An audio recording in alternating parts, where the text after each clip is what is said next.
North east के इन खूबसूरत बर्फीली पहाड़ियों से आपकी होस्ट और दोस्त मोनिशा स्वागत करती है आपके फेवरेट शो लव यू जिंदगी में। इन बर्फीली पहाड़ियों में बहुत ही जबरदस्त एवरेस्ट की कहानी छुपी हुई है।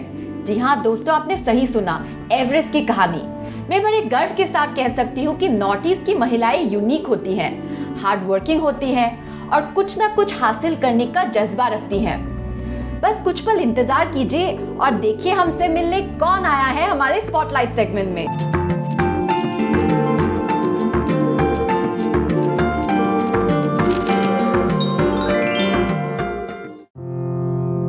अरुणाचल प्रदेश के बोमडिला शहर की 2 बच्चों की मां और माउंटेनियर अंशु जंगसेनपा ने 5 दिन के अंदर 2 बार माउंट एवरेस्ट की चढ़ाई करके वर्ल्ड रिकॉर्ड सेट कर दिया। इससे पहले भी वो 3 बार माउंट एवरेस्ट की चढ़ाई कर चुकी थी, यानी 3 बार प्लस 2 बार, पूरे 5 बार माउंट एवरेस्ट की चढ़ाई करके उन्होंने इतिहास ही रच दिया। तो चलिए बात करते हैं अंशु जंगसेनपा से।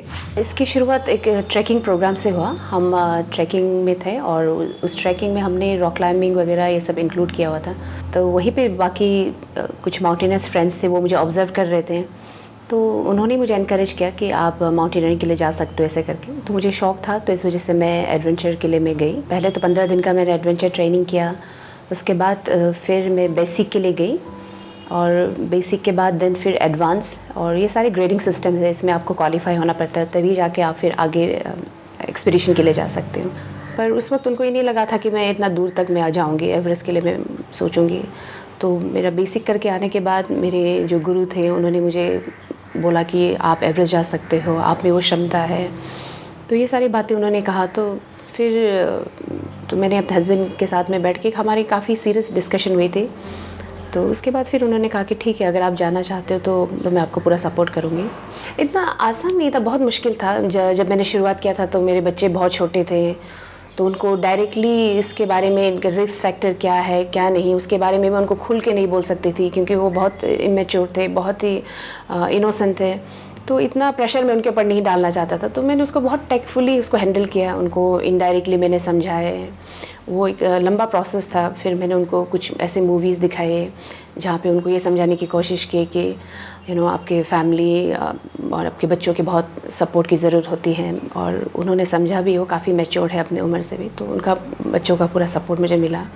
और वही मेरे ड्राइविंग फोर्स थे क्योंकि मुझे अपने बच्चों के लिए भी ये था कि उनके लिए भी मुझे एक एग्जांपल सेट करना है। तो ये सारी चीज़ें मेरे दिमाग में थे।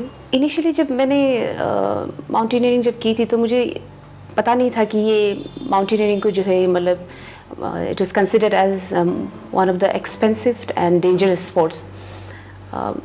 तो धीरे धीरे बाद में पता चला कि आप एक्सपीडिशन में जाने के लिए आपको बहुत पैसे लगते हैं, स्पेशली एवरेस्ट की हम बात करेंगे तो वो बहुत ही कॉस्टली है। बट जब मैं आगे बढ़ गया तो फिर मुझे पीछे मुड़ के मैंने कभी नहीं देखा। और कहते हैं ना कि where there is a will there is a way, मैं इस बात पे बहुत बिलीव करती हूँ। तो इस कोशिश में फिर मैं 2011 में जब मैं गया तो फिर डबल एसन का ये हुआ, तो वो एक इंडियन रिकॉर्ड बना मेरा। और फिर देन 2014 और 15 में भी मैं एवरेस्ट के लिए मैं गई थी। बट वहाँ पे एवलांच की वजह से हमारा जो एक्सपीडिशन था वो कॉल्ड ऑफ हो गया था, तो इस वजह से हम लोग एक्सपीडिशन कंटिन्यू नहीं कर पाए। देन फिर अर्थक्वेक हुआ जिसमें 22 लोग मर गए। तो उस वक्त सब बेस कैम्प से वापस आ रहे थे, लेकिन मैं बेस कैम्प में गया, मैं रहा वहाँ पे। मेरी तबीयत बहुत ख़राब हो गए थे, और क्योंकि वो अर्थक्वेक इतना तेज़ था कि हम लोग ज़मीन में गिर गए, तो हम लोग का सर चकरा रहा था। देन फिर इतने सारे डेड बॉडीज़, ये इतनी सारी इंजरीज़, बहुत कुछ देख तो थोड़ा सा मैं अंदर से मतलब थोड़ा सा ये हो गया, शेक हो गया था। देन फिर एक्लामेटेशन ठीक से नहीं होने की वजह से भी काफ़ी दिक्कतें आई। वापस आने के बाद ऑलमोस्ट आई थिंक 6-7 मंथ्स तो बैठे बैठे भी मुझे फ़ील होता था कि मेरा सर जो है वो चकरा रहा है। और फिर मुझे ऐसा भी लग रहा था कि शायद मैं दोबारा फिर कभी कम बैक नहीं कर पाऊँगी। तो उस वक्त मैंने ये सोचा कि अगर मैं अभी कोशिश नहीं करती हूँ तो शायद मुझे फ्यूचर में जाकर रिग्रेट हो कि अगर मैंने थोड़ा सा कोशिश किया होता तो शायद मैं एक्सपीडिशन को कर पाती। तो इस गिल्ट को, इस रिग्रेट को लेके मैं नहीं जीना चाहती थी। तो मैंने फिर से अपना हौसला बढ़ाया, फिर से अपना आपको उम्मीद बांधा। तो उसके बाद 2017 में मेरा एक्सपीडिशन जो था वो हिज होलीनेस ने फ्लैग ऑफ किया था। तो उनसे मैं मिला, और मेरे बच्ची भी थी उस वक्त, मेरी फैमिली मेम्बर्स के बाकी लोग भी थे। तो सभी खुश थे कि मेरी जर्नी की शुरुआत जो है बहुत अच्छे से हो रही है। देन वापस में फिर जो मेरा एक्सपीडिशन जो था वो फ्लैग इन भी हमारे honourable prime minister Narendra Modi ji के हाथ हुआ और उन्होंने भी काफ़ी मतलब एनकरेज किया। तो ये थी अंशु जो 5 बार माउंट एवरेस्ट की चढ़ाई कर आई हैं। उनकी बातों में कितना जोश और स्पिरिट था। इसीलिए मैं आपसे कहती हूँ कि हम औरतें एक बार ठान लेना तो हमें कोई नहीं रोक सकता, और इसी बात की जीती जागती मिसाल से हम अभी मिले।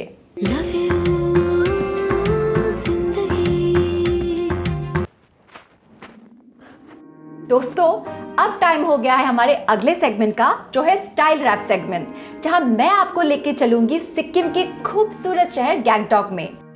उसकी खूबसूरती के बारे में आपसे क्या ही बताऊं, बस ये कहना सही होगा कि वो धरती पे स्वर्ग है। उसमें इतने खूबसूरत नज़ारे हैं, और उन खूबसूरत नज़ारों के साथ अगर शॉपिंग करने का मौका मिल जाए ना, तो बस मज़ा ही आ जाए।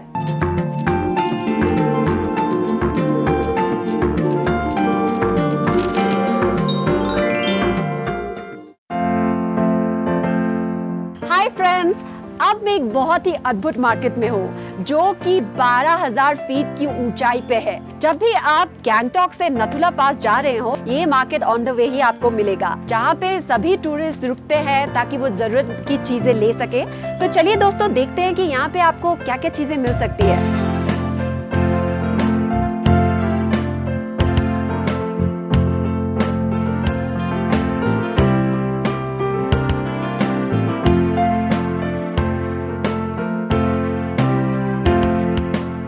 तो दोस्तों, ये है वो प्यारा सा अद्भुत सा मार्केट, जहाँ पे मैं तो कुछ गर्मा गर्म सा कुछ तो लेने वाली हूँ क्योंकि मुझे बहुत ठंड लग रही है। तो ये बहुत ही प्यारा सा मार्केट शॉप लग रहा है। हेलो, नमस्ते।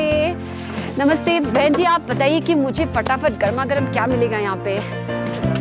वेजिटेबल सूप मिलेगा, सूप, मैगी सूप, ये वेज मोमो। अरे वाह, मुंह में तो मेरे पानी आ रहा है। तो क्या लूँ मैं? सूप ले लूँ? मेरा गला भी थोड़ा सा खिच खिच कर रहा है। सूप हो जाए?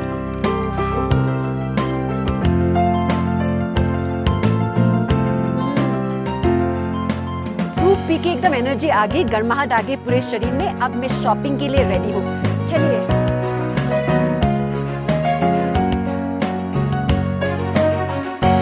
हेलो, नमस्ते। आपका दुकान तो बहुत प्यारा है।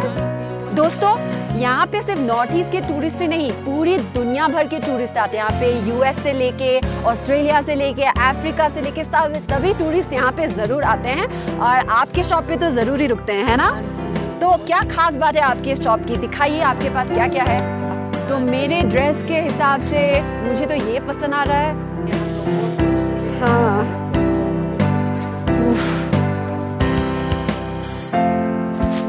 अच्छा है ना? और दोस्तों, यहाँ पे आपको रेंट में भी गर्म कपड़े मिल जाएंगे। अगर बाई चांस आप गर्म कपड़े लाना भूल गए और ये ट्रिप अचानक से आपका बन गया, तो घबराने की कोई बात नहीं, फिक्र की कोई बात नहीं। आप यहाँ से भाड़े में भी कपड़े ले सकते हैं, बहुत ही सस्ते में आपको मिल जाएंगे रेंट पे, और वापसी में आप उन्हें रिटर्न करके घर जा सकते हैं। तो टेंशन की कोई बात नहीं है। बहन जी, ये क्या चीज है? ये याक का मिल्क का बना हुआ है, चीज का है, पनीर बोलता है, ड्राई करके इस पे सेल करता है। वाओ, ये याक के मिल्क से बना हुआ है, मैंने कभी ट्राई नहीं किया है। इसको पनीर बोलते हैं। So let's see. बहुत हार्ड है। अच्छा, ये सुपारी की तरह आपको चबाना है। दोस्तों, मुझे तो बहुत ज्यादा ठंड लग रही है, मैं अपने लिए कुछ गर्म कपड़े देख रही हूँ। ये बहुत प्यारा है, प्यारा कलर है। मैं ट्राई करके देख लेती हूँ, कहीं छोटा तो नहीं मेरे लिए। तो दोस्तों, मैंने तो बहुत सारी शॉपिंग कर ली। आप भी जब अगली बार चोंगू लेक आए तो यहाँ पर जरूर आइएगा।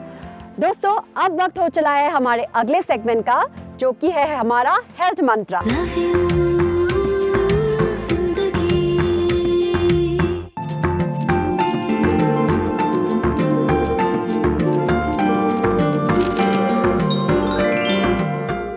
स्पोर्ट्स यानी खेलकूद की लोकप्रियता और महत्वता आजकल काफी तेजी से बढ़ रही है। बच्चों के जीवन में स्पोर्ट्स की एक अहम भूमिका है। स्कूल्स एंड कॉलेजेस में आजकल स्पोर्ट्स पर काफी जोर दिया जा रहा है, और उसी तरह आजकल योगा की लोकप्रियता और महत्वता भी काफी तेजी से बढ़ रही है। तो जरा सोचिए, अगर हम स्पोर्ट्स और योगा को मिला दें तो कितनी कमाल की बात हो जाएगी। इसीलिए आज के हमारे हेल्थ मंत्रा सेगमेंट में हम आपको स्पोर्ट्स योगा के बारे में जानकारी देंगे और इसके बारे में बातचीत करने के लिए आज मेरे साथ है गुवाहाटी की एक जानी मानी स्पोर्ट्स योगा इंस्ट्रक्टर जिन्हें योगा सम्राज्ञी 2003 का टाइटल मिल चुका है, जो 2 टाइम्स नेशनल गोल्ड मेडलिस्ट रह चुकी हैं, जिन्हें इंटरनेशनल योगा लवर अवार्ड से नवाजा गया है। तो चलिए मिलते हैं पल्लवी सैकिया से। पल्लवी जी, आपका हमारे शो लव यू जिंदगी में बहुत बहुत हेल्दी स्वागत है। धन्यवाद जी, आप हमें ये बताइए कि स्पोर्ट्स योगा क्या है और ये साधारण योगा से कैसे अलग है? एक्चुअल स्पोर्ट्स योगा और आम योगा डिफरेंट नहीं है। योगा 84 लाख है। 84 लाख हाँ, 84 लाख योगा है। तो 84 लाख योगा से ही हम स्पोर्ट्स योगा में जोड़ लेते हैं। अच्छा, स्पोर्ट्स योगा में हम जाएंगे तो पहले क्या होता है, हमारा नर्व एक्टिव होना ज़रूरी है, माइंड कंसंट्रेशन बैलेंस करना और बॉडी बैलेंस का ज़रूरत है जी। तो पहले हम वही जो योगा है, पहले हमको नर्व एक्टिव करना है। नर्व एक्टिव हो जाएंगे तो हमारा माइंड स्ट्रांग होगा और बैलेंस में आ जाएगा। उसके बाद ही हमारा बॉडी बैलेंस में आ जाते हैं। तो अब हमें ये बताइए कि योगा का स्पोर्ट्स में क्या महत्व है, क्योंकि कोई भी स्पोर्ट्स में फिजिकल एक्सरसाइज तो हो ही जाती है। देखिए, आजकल हम जो खाना लेते हैं वही खाना तो जहरी हो जाता है जी। और हर बॉडी में हमारा टॉक्सिन हो जाता है। वही निकालने के लिए, वही हम अगर टॉक्सिन निकाल लेंगे तो हम अच्छे से हम बॉडी मूवमेंट कर सकते हैं। इसलिए हमारा बॉडी को इम्प्रूव करने के लिए हमारा नर्व एक्टिव होना चाहिए और माइंड कंसंट्रेट होना चाहिए। इसलिए हम पहले जो वार्म अप है योगा का, जो नर्व के लिए करते हैं, वो सब करना ज़रूरी है। इसलिए जो हम सूक्ष्म व्यायाम करते हैं वो सूक्ष्म व्यायाम करके हमारा नर्व एक्टिव करते हैं। और बाकी जो योगा है, सपोज भुजंगासन किया, हम चक्रासन किया, उससे क्या होता है, हमारा जो रेस्ट होता है, शोल्डर होता है, बहुत स्ट्रांग हो जाते हैं। हाथ, दोनों हाथ खोलो, साधारण सांस लेते हुए छोड़ते हुए स्टार्ट। आराम से पद्मासन। हम देख रहे हैं कि आपके सेंटर में ज़्यादातर छोटे छोटे बच्चे सीख रहे हैं, तो क्या ज़रूरी है कि आप कम उम्र में ही स्पोर्ट्स योगा सीखें या बड़े होके भी आप सीख सकते हो?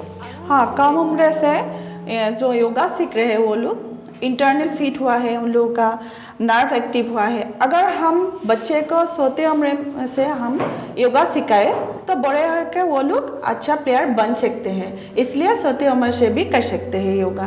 तो आप हमें क्या कुछ ऐसे स्पोर्ट्स योगा आसनों के बारे में अभी बताएंगी जो हर खिलाड़ी के लिए बहुत ही ज़रूरी है? हर एथलेटिक्स के लिए हमारा इंटरनल फिट होना ज़रूरी है और रिस्ट मजबूत होना ज़रूरी है, शोल्डर मजबूत होना ज़रूरी है। तो क्या आप हमें वो करके दिखाएंगे? हाँ, दिखाऊंगी।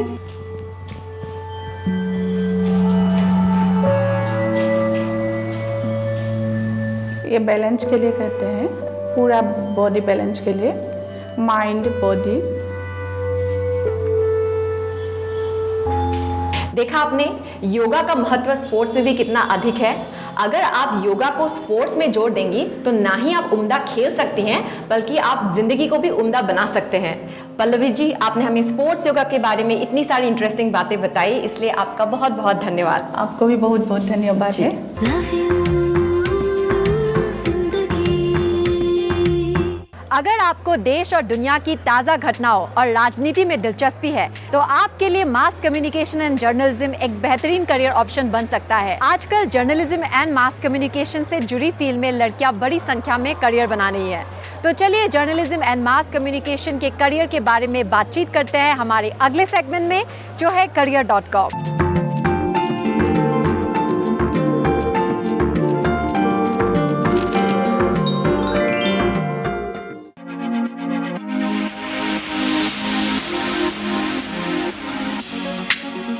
आजकल मीडिया के बढ़ते दायरे को देखकर हर साल इस फील्ड में कई लोगों की जरूरत पड़ती है।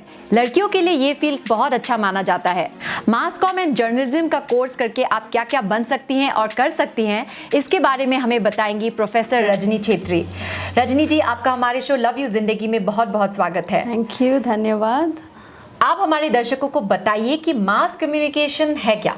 मास कम्युनिकेशन जैसे हम समझते हैं ये जन संचार है, लोगों से, बहुत ज़्यादा लोगों से अगर आप बात करना चाहें तो फिर आप मीडिया की हेल्प ले सकते हैं। आप अपने आइडियाज़, अपने स्टोरीज़, अपने विचार को कैसे हम लोगों के सामने ले जाए, इसी प्रोसेस को हम मास कम्युनिकेशन बोलते हैं। तो मास कम्युनिकेशन के कोर्स में आप क्या सिखाती है? हम 2 कोर्स रन करते हैं, एक है mass communication and video production. उसका जो एम्फेसिस या उसकी जो रुझान है वो फिल्म मेकिंग की तरफ है, और दूसरा है मीडिया टेक्नोलॉजीज़।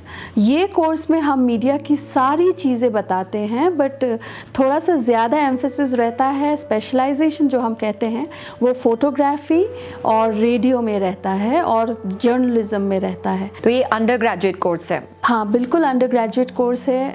कोई भी क्लास 12 करने के बाद कोई भी बैकग्राउंड से आप इस कोर्स को ज्वाइन कर सकते हो। ये एक 3 इयर्स प्रोग्राम है। ये कोर्स करने के बाद नौकरी की क्या अपॉर्चुनिटीज़ हैं? नौकरी की संभावना है, it's like saying sky is the limit, you know. So इतना ज़्यादा अपॉर्चुनिटीज़ है। जर्नलिज़्म तो है ही, आप जर्नलिज़्म कर सकते हो। उसके अलावा हमने एक नया पेपर जो इंट्रोड्यूस किया है, आजकल तो वेब इंटरनेट का दौर है, तो हमने एक न्यू मीडिया बोलकर भी पेपर इंट्रोड्यूस किया है, जहां हम वेब में किस तरह के कंटेंट डेवलप कर सकते हैं, कैसे हम नेटफ्लिक्स जैसे सीरीज़ प्रोड्यूस कर सकते हैं, वो भी सिखा रहे हैं। एडवर्टाइजिंग एक बहुत इमर्जिंग फील्ड है, पब्लिक रिलेशंस है, सो एंड फोटोग्राफी है। सो जिस पे आपका इंटरेस्ट है आप उस फील्ड को चूज़ कर सकते हो और उस फील्ड में आगे बढ़ सकते हो। जी रजनी जी, ये एक बहुत ही कटथ्रोट इंडस्ट्री है, तो इस इंडस्ट्री में सफल होने के लिए क्या चाहिए? In fact it is a rat race बोलते हैं हम लोग। इसमें सफल होने के लिए सबसे पहले तो आपका हार्ड वर्किंग होना बहुत ज़रूरी है। अगर आप सोच रहे हैं कि ये 9 to 5 जॉब है और मैं सुबह 9 बजे आऊँगा, 5 बजे जाऊँगा एंड मेरा काम बन गया, उस तरह का बिल्कुल नहीं है। यहाँ news can happen any time, और ये एक ऐसा फील्ड है जहाँ मार्क्स ज़्यादा मैटर नहीं करता है, बट आपकी लगन और आपकी श्रमशील भावना इज़ वेरी इंपॉर्टेंट, बहुत इम्पॉर्टेंट है। जैसा कि आपने बताया कि ये एक बहुत ही भागम दौड़ की ज़िंदगी है, ये 9 to 5 वाली नौकरी नहीं है, तो ये कोर्स क्या महिलाओं के लिए सही है? क्या ये महिलाओं के लिए एक सेफ करियर ऑप्शन है? महिलाओं के लिए सही करियर ऑप्शन, मैं पूछना चाहती हूँ कि महिलाओं के लिए सही करियर ऑप्शन क्या होता है? Everything is full of challenges, सब चीज़ चैलेंज से भरा हुआ है। बट मैं बोलना चाहती हूँ, मैं खुद भी एक महिला हूँ और मैं इस फील्ड से पिछले 15 साल से जुड़ी हुई हूँ, और मैं बोलती हूँ कि ये ऐसा फील्ड है जहाँ पर फ्लेक्सिबिलिटी है। आप ज़रूरी नहीं है कि आप रात का ही शिफ्ट करो या फिर और टाइमिंग में काम करो। आप ऐसा एक स्ट्रीम भी चूज़ कर सकते हो जहां आप अपने हिसाब से काम कर सकते हो। ये एक प्रोसेस है जहां आप सिर्फ पैसे नहीं कमाते, आप अपने आप को भी पहचानते हो through the stories that you right, through the कहानियाँ जो आप निकालते हो लोगों से, उससे आप अपने आप को एक्सप्लोर करते हो, उससे आप अपने आप को एम्पावर करते हो। एंड मुझे लगता है कि ये एक बहुत वंडरफुल प्रोसेस है। एंड रहा सवाल how safe is the field for the woman, no field is safe for the woman, we have to make it safe, and अगर हम चाहे तो हम सेफ बना सकते हैं अपने वर्क एनवायरनमेंट को। बहुत ही सही बात कही आपने, बहुत ही इम्पोर्टेंट मैसेज था ये। अगर आप में चुनौतियों से लड़ने का जज्बा है, अगर आप 9 to 5 की बोरिंग नौकरी नहीं करना चाहती और आप बहुत ही हार्ड वर्किंग हैं, तो आपके लिए जर्नलिज्म एंड मास कॉम एक बेहतरीन करियर ऑप्शन बन सकता है। रजनी जी, आपने हमें वक्त दिया, हमें मास कॉम एंड जर्नलिज्म के बारे में ढेर सारी इंफॉर्मेशन दी, इसके लिए लव यू जिंदगी की पूरी टीम की ओर से बहुत बहुत धन्यवाद। धन्यवाद आपका भी।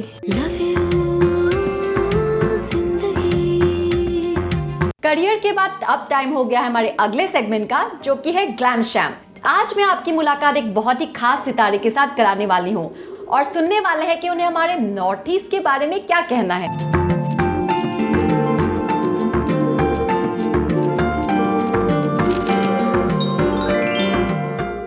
लव यू जिंदगी के माध्यम से आज मेरी और आपकी यहाँ मुलाकात हो रही है। आज मैं बात करूँगा आपके साथ भारतवर्ष के उत्तर पूर्व राज्यों के बारे में, जिसे कि हम नॉर्थ ईस्ट कहते हैं, जहाँ पर 8 स्टेट्स हैं और लगभग 20 भाषाएं बोली जाती हैं। वहाँ का कल्चर बहुत ही रिच है। वहाँ पर कई खूबसूरत नदियाँ बहती हैं, लेकिन एक जो बड़ी महानदी जिसे कहा जाता है ब्रह्मपुत्र, अगर आप ब्रह्मपुत्र के किनारे पर खड़े हों तो आपको एक पार्ट से दूसरा पार्ट दिखता ही नहीं है उसका। आसाम में अगर आप गुवाहाटी में जाएं वहाँ पर, तो इतनी विशाल नदी है कि आपको सच में लगे कि ये महानदी है। उसके अलावा मेरा मणिपुर के साथ एक छोटा सा अनुभव रहा है जो मैं आपके साथ साझा कर रहा हूँ। जब मैं राष्ट्रीय नाट्य विद्यालय में था तब वहाँ से हम सेकेंड ईयर में मणिपुर गए थे। मणिपुर की राजधानी इम्फाल, वहाँ पर सानख्या इबोतोम्बी के साथ मोहन राकेश का एक प्ले आषाढ़ का एक दिन हम लोगों ने तैयार किया था।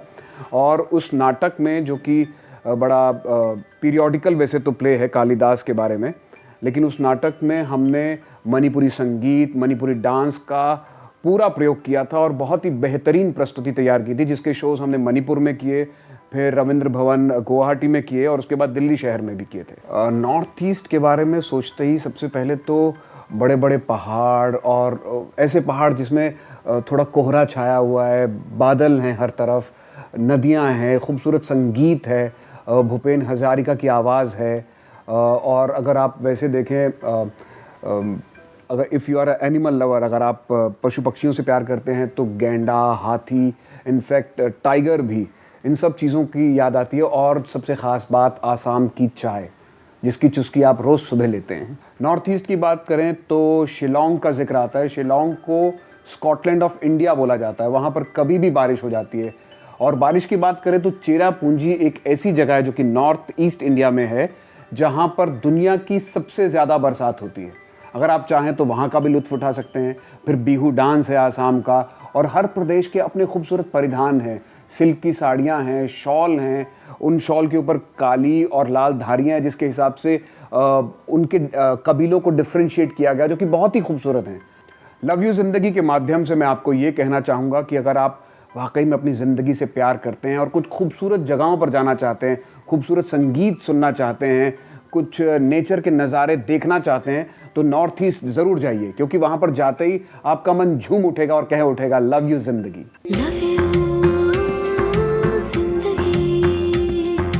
दोस्तों, तो आप अपनी लाइफ को फुल्ली एंजॉय कीजिए और लाइफ को दिल खोल कर प्यार करें, क्योंकि आने वाला पल जाने वाला है। और अब मैं भी जाने वाली हूँ, जा रही हूँ ताकि मैं फिर से वापस आ सकूँ आपके फेवरेट शो लव यू जिंदगी में। तब तक आप नॉर्थ ईस्ट के इन खूबसूरत वादियों में आइए, इनका मजा लीजिए, अपना ध्यान रखिए। Love you very much, love you जिंदगी। आप मेरे ठीक